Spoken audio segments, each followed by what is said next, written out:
In 1953, no one in Brackenmore noticed them. That was exactly why they worked. Alistair Crowhurst and Elspeth Vogel lived in a narrow brick house on Millstone Road, one of dozens that looked exactly the same.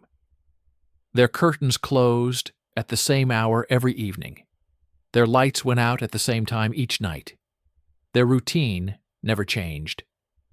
To their neighbors, they were polite, quiet, forgettable. Alistair Crowhurst worked at the Municipal Records Office. He was 32 years old, thin, reserved, and precise. Every morning he walked to work along the same streets, at the same pace, carrying the same briefcase. He spoke little, and when he did, his voice never rose above what was necessary. At the office, Alistair was valued for his reliability.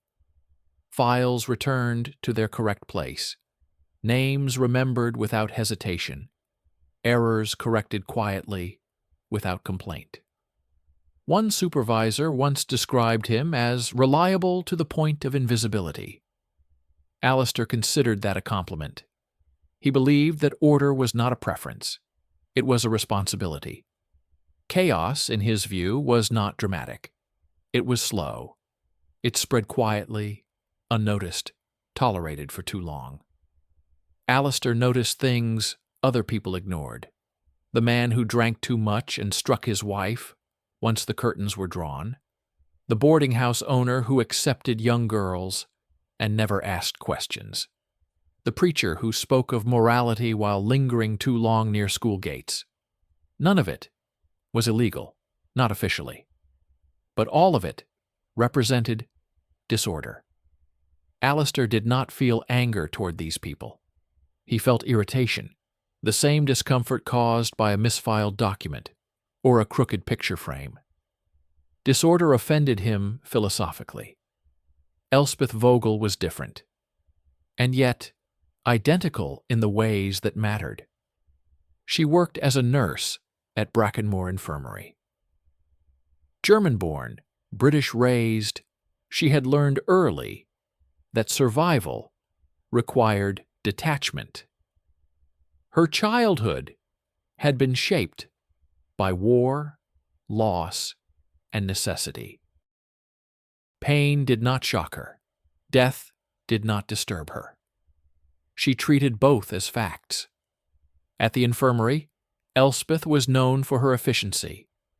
She did not linger with the dying. She did not comfort families longer than required. She cleaned wounds thoroughly and closed eyes carefully, as if each task were simply part of a system that had to function. When she met Alistair, it was not romantic. It was recognitional. They met because of paperwork, a filing error that required her to visit the municipal office. Their conversation lasted less than 5 minutes. It was enough. They married within the year. There was no wedding photograph displayed in their home, no children, no neighbors who ever heard raised voices through the walls. What they shared was not passion. It was agreement. Their evenings were quiet. Tea at the same hour. Newspapers folded neatly. Conversations spoken in measured tones. Over time, they began to speak about people, not by name but by function. "He disrupts his household," Elspeth said one evening, referring to a patient she had treated. "He causes instability," Alistair replied, without asking who. These were observations, not accusations.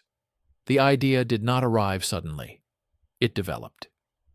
One evening, Alistair brought home a file by mistake. Inside were complaints, warnings, statements that had never been acted upon. Names appeared again and again, crossing departments, crossing years. Reports filed away and forgotten. Nothing had been done. Elspeth read the pages carefully. "They will not stop," she said. That night, Alistair did not sleep. He did not feel fear. He did not feel excitement. He felt clarity. For the first time, he considered that intervention might be necessary.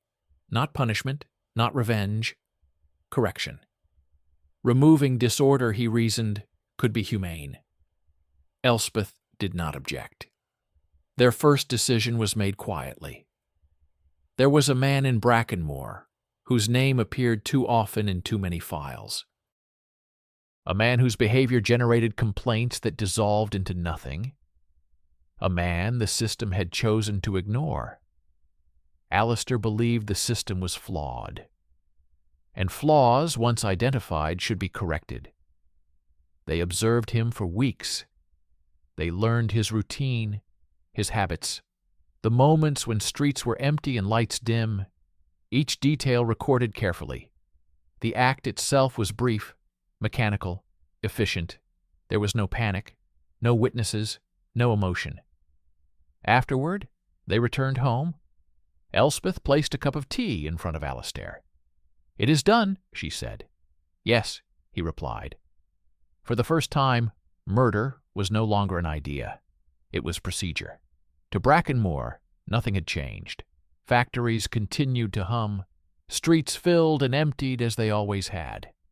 A man vanished, and rumors followed briefly before dissolving into speculation. To Alistair and Elspeth, everything had changed. Their system worked. And if it worked once, it could work again. They understood that now. They did not celebrate.